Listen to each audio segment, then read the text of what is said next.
Thomas Tuchel's first England squad has been announced for the upcoming World Cup qualifiers. And there are some interesting names on here and some interesting omissions. Today we're going to go through the squad, as well as whacking out the tactics board in order to look at a possible combination of players that we may see Tuchel set up with. So let's go through the squad one by one and look at some tactical setups that Tuchel could use with this squad of players, as well as a look at some of the under-21 squad names that could be promoted ready for the World Cup next year. So this is everybody that is in the squad for these upcoming games. Thank you, by the way, for the beta access to the tactics board. You know who you are.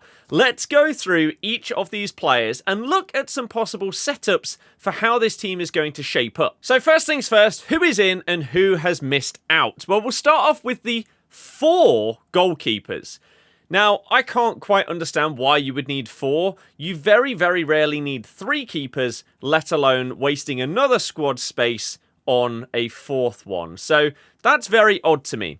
Jordan Pickford is your number 1, okay? He is the guy that is going to be starting basically every single competitive game. In friendlies and qualifiers, it might be a little bit different. But Pickford is your guy.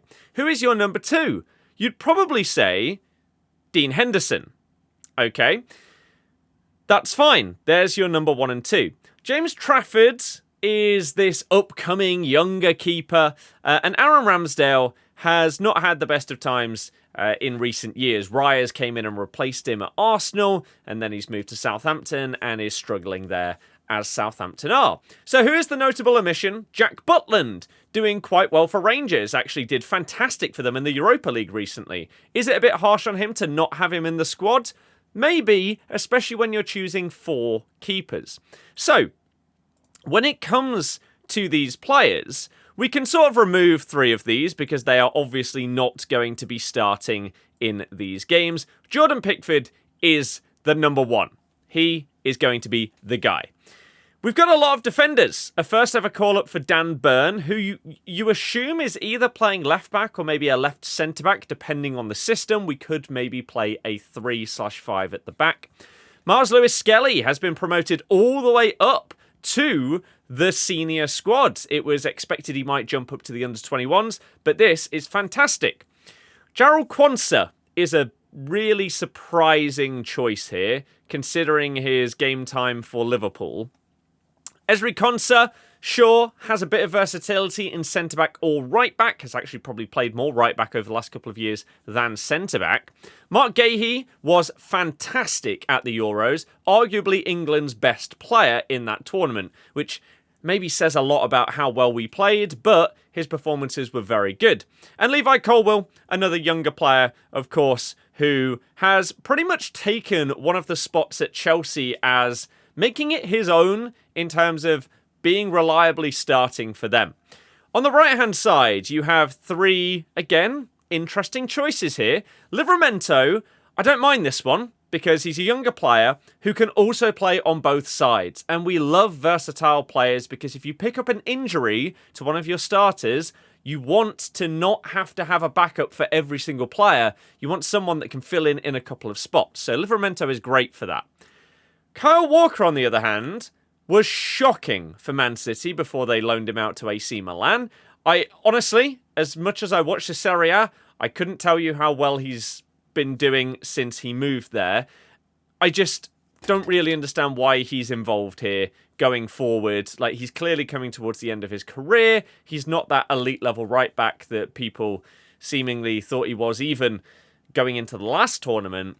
This is a surprise when you've got younger players that are performing well that aren't getting in the squad. And then Reece James.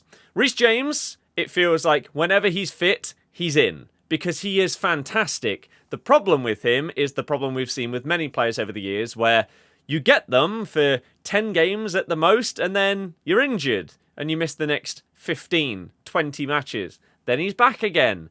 So, okay, that's fine. Let's move into midfield here, because we can talk about who we think is going to start in these systems once we have a little look at some of the different formations. So we've now got our midfielders. Starting off with Declan Rice. I think that's fine, right? Rice has been amazing for a very, very long time, and he's been really, really good for England, not just at club level. So Rice is always going to be in this squad. There's no question about it. However, Jordan Henderson in the big old year of 2025 is questionable. It has to be said. Especially because Tuchel has specifically come out in his little interview afterwards and said that he could be playing at the World Cup. He's going to be 36. I think it's 3 days after the tournament starts. He went out to Saudi. It didn't work out. He's moved back to Europe to play for Ajax, and he started like 2 of their last 9 games.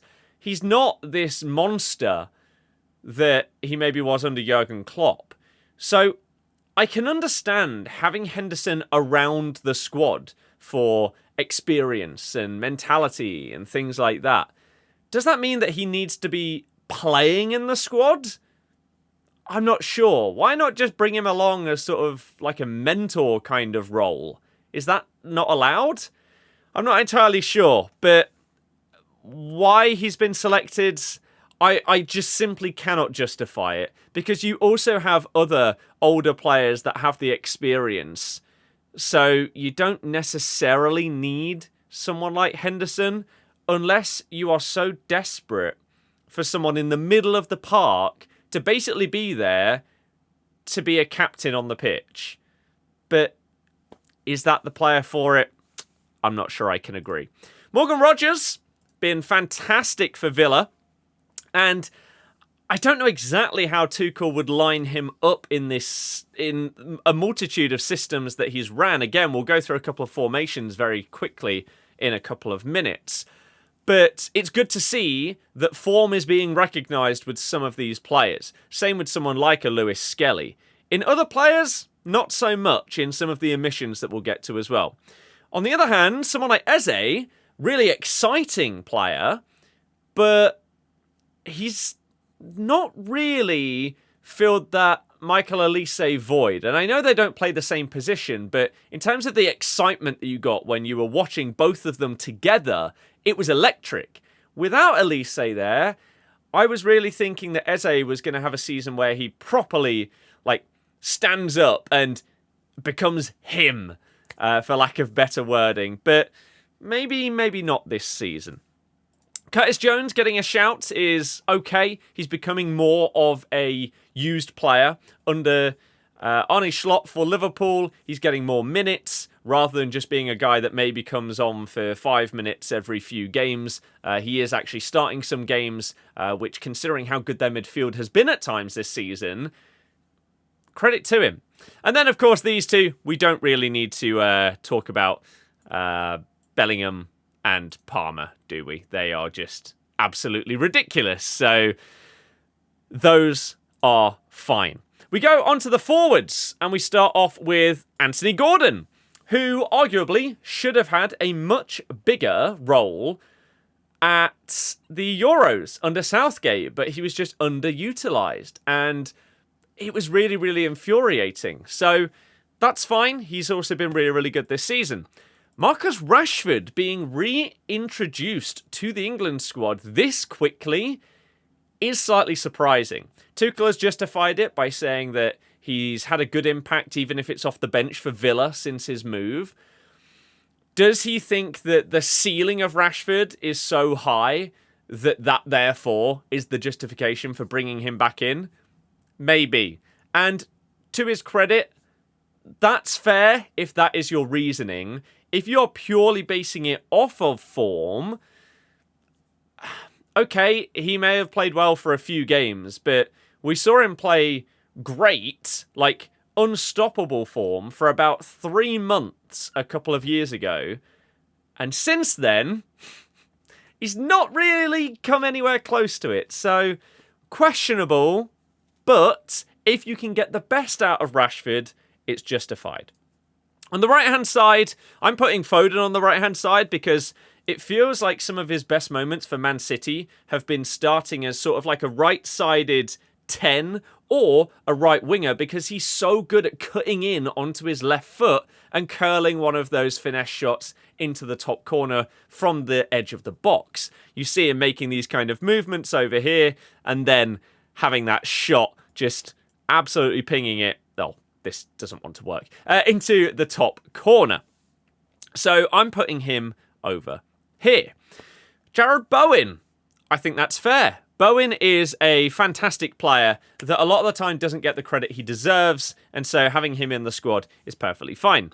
Dominic Solanke has struggled a little bit this season. He's not scored the most amount of goals, but when he is on form, he's a very, very good forward player. So I think this one is also fair, and Harry Kane is Harry Kane. He is obviously going to be in the squad, smashing it at Bayern Munich. So a quick look, here is the England under-21 squad, and you will see some names in here that we'll talk about in a minute that have missed out on potentially getting spots in the senior squad, some of which maybe is a bit harsh. Others, you can understand maybe they need a little bit more development, but in the next few years, oh my goodness, what a squad we're going to have. This is such a ridiculously strong under-21s set of players. So, in terms of defenders, Jared Branthwaite is arguably the one that stands out the most.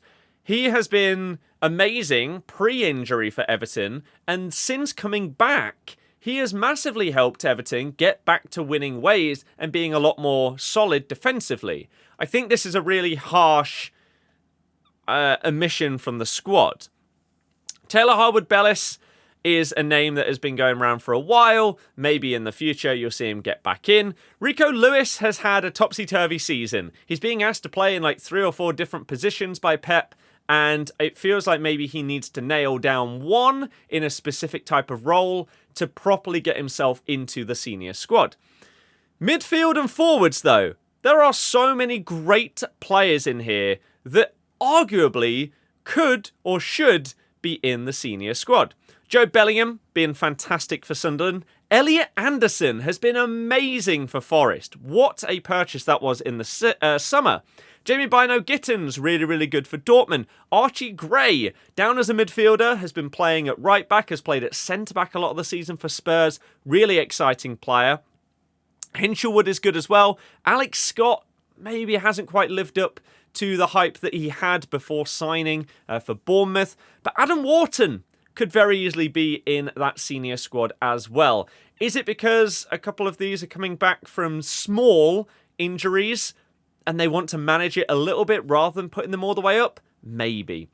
In terms of the forwards, though, again, some really, really great, exciting players and names here for the future. Liam Delap, of course, been fantastic for Ipswich this season. If/when they go down, they're probably going to have to sell him for some big money. They'll probably come back up without him. It'll be fine. Harvey Elliott.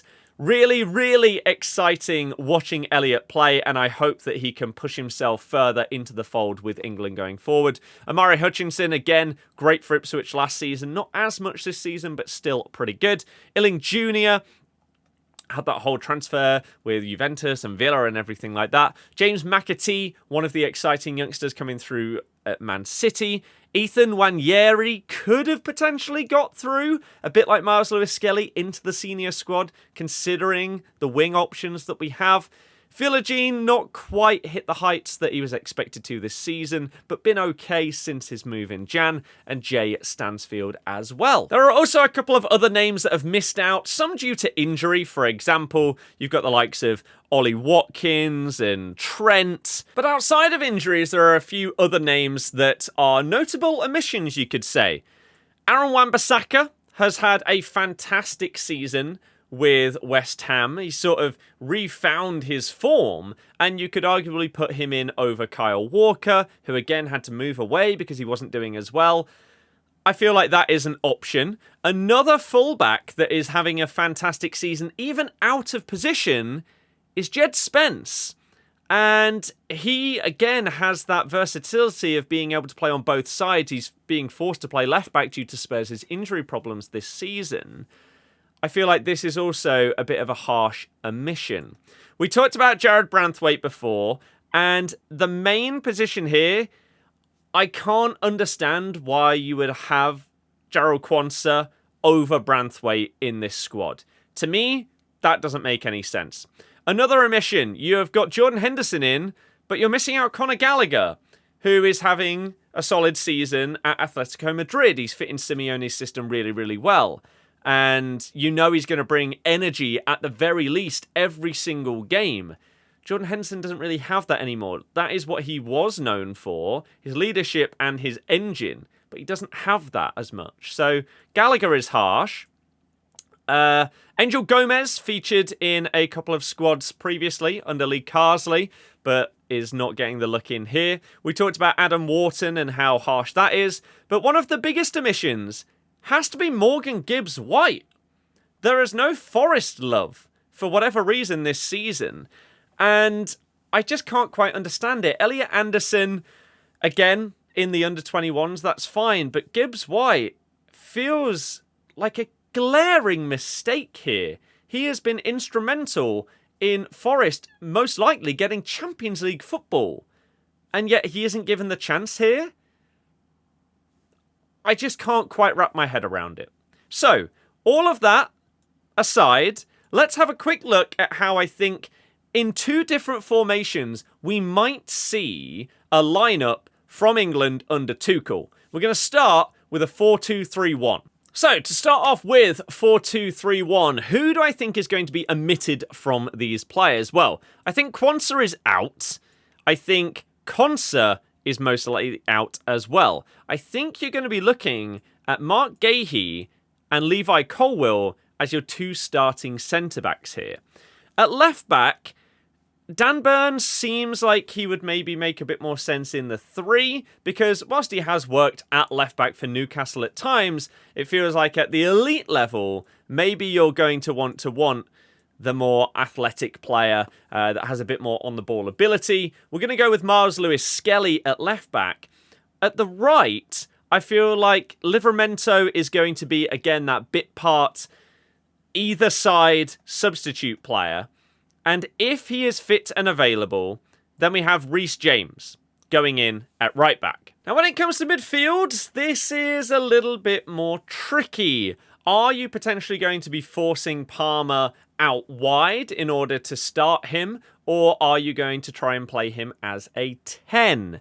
Well, let's look at the different options that we have. So, you're bringing Declan Rice in. He is starting. Absolutely 100% he is there.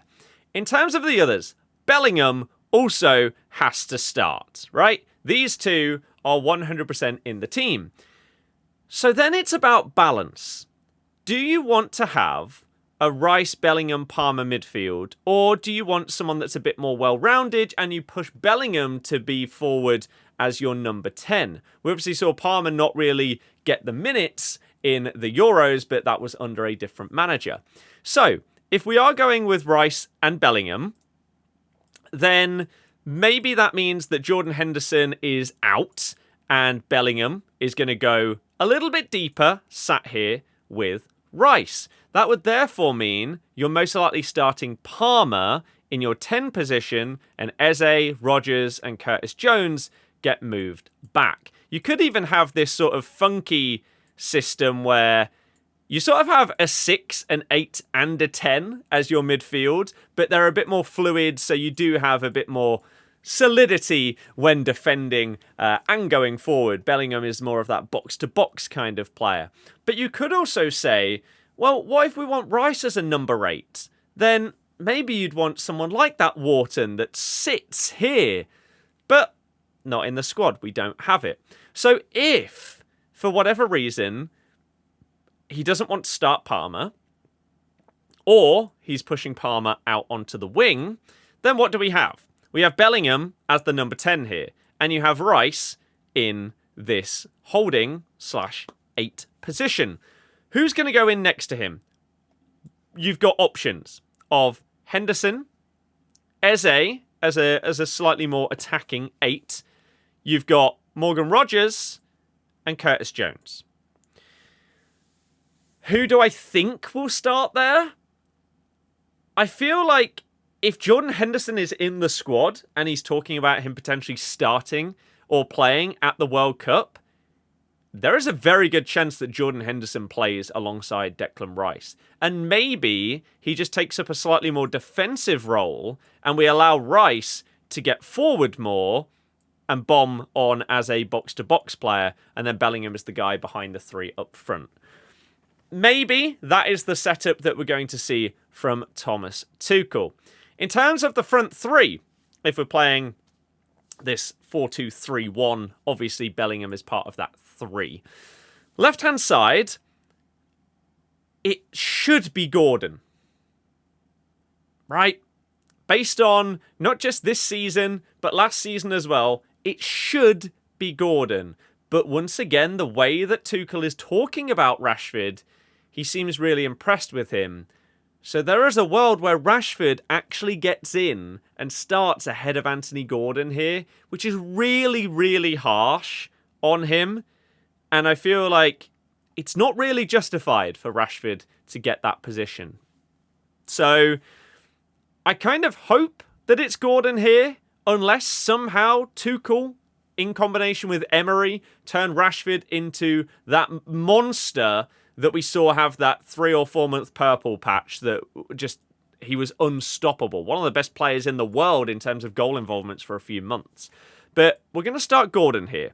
Solanke, of course, is your sub-striker. Harry Kane has to start. He is just the best striker that we have. And the hope is that instead of Kane always dropping back to receive the ball in midfield, that instead, because we've got more forward-thinking players, that they're going to be feeding it into the wide players. Bellingham can drive forward, and Harry Kane can sort of just sit in and around the box, rather than dropping to the point where he is further back than the midfielders.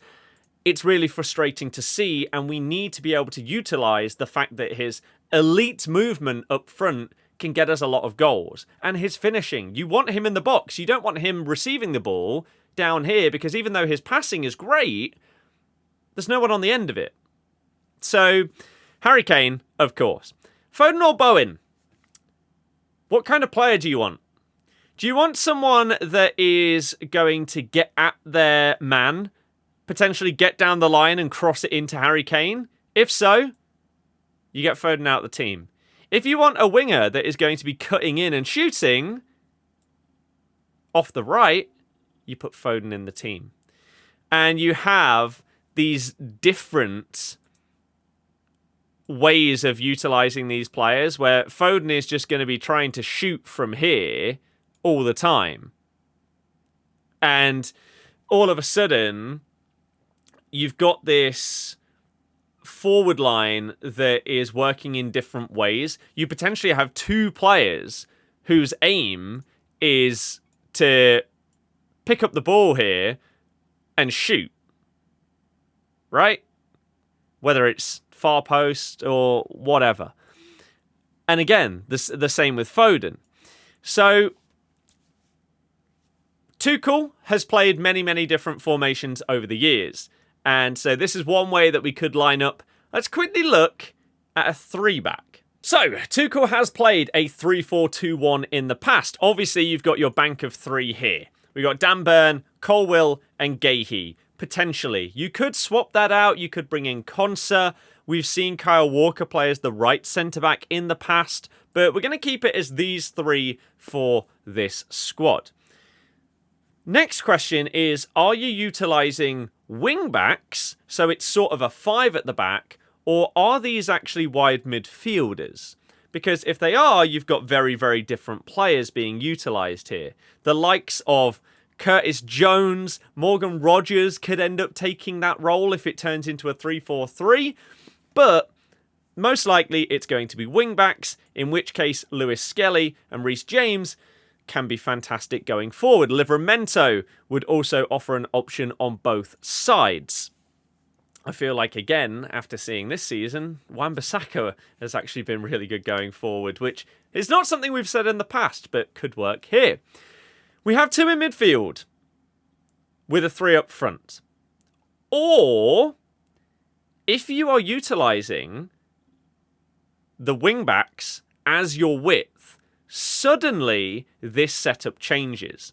So if we're going with wingers and these guys aren't getting as far forward and they're helping out more defensively, then Rice and Bellingham can basically just be your double box-to-box midfielders in the middle here. And then your width comes from the likes of Foden, Gordon, Bowen, even Rashford.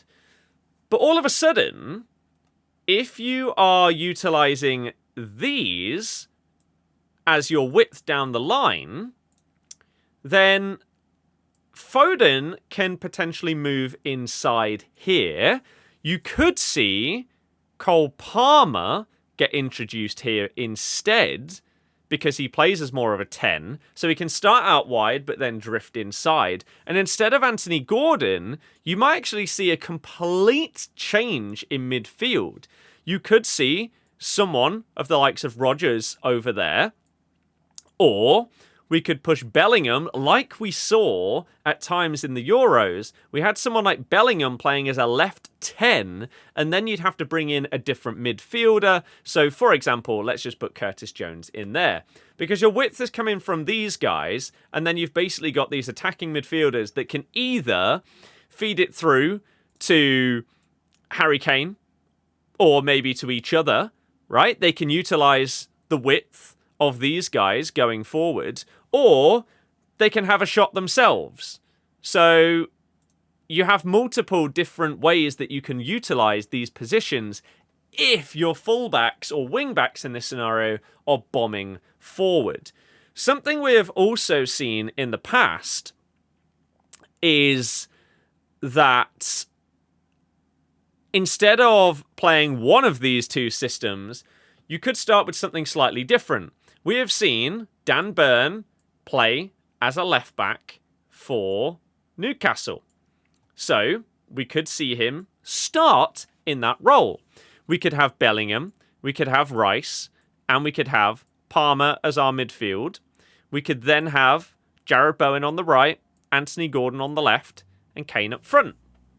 And then what we see happen throughout the game is that Palmer can stay here, but sometimes going forward, you will have Jude Bellingham turning into a second striker role, just like his first season at Real Madrid, where he was supporting the striker and making those crashing runs into the box, because you could have the likes of Reece James inverting into midfield. He's been doing that a little bit under Enzo Maresca. Sometimes he's gone as far forward as being a number 10, which is questionable. But we've seen him do this role. So we know that it could work. It would then leave you a bit more exposed at the back, but it means that you have more attacking threat because you have this extra man really on the ball is what it's seen as. And suddenly one of these midfielders becomes another striker. And you can go for it and create a lot more attacking intent. So these are the kind of things that we have to think about with Tuchel. There are multiple ways that he can use this squad that he's chosen, but I'm intrigued what you guys think in terms of who he's chosen, who he's omitted from the squad. Some of them do seem very, very harsh, it has to be said. Some of the players that are in the under-21s could easily be in the actual squad. And let me know what you think to the setup that we could potentially be seeing. And also, your thoughts on the tactics board. As I said before, have had access given, and I would love to use this kind of thing going forward, but this is just a beta test right now. So let me know your thoughts on this one. One last quick example is that we also have access to these kind of tools where we could take in-game screen grabs and things like that and show you ideas. So, for example, if we were talking about, in this instance, Kyle Walker and whether he should be in different positions and things like this, we can highlight positions on the pitch and, I don't know, what are the options for Calvin Phillips? Where can he see? And all of these kind of things are things that we can talk about going forward when we analyse things, looking at lines of midfield and all of this kind of stuff, the lines of defence. So you'll have to let me know your thoughts on potentially being able to utilize this kind of thing going forward a lot more in analyzing things, because I absolutely love it. And I know that judging by the place where this is coming from, a lot of other people like it too. So hopefully you enjoyed this one. I know it was actually a very, very long video, but those are my thoughts on England and Tuchel. Let me know yours in the comments.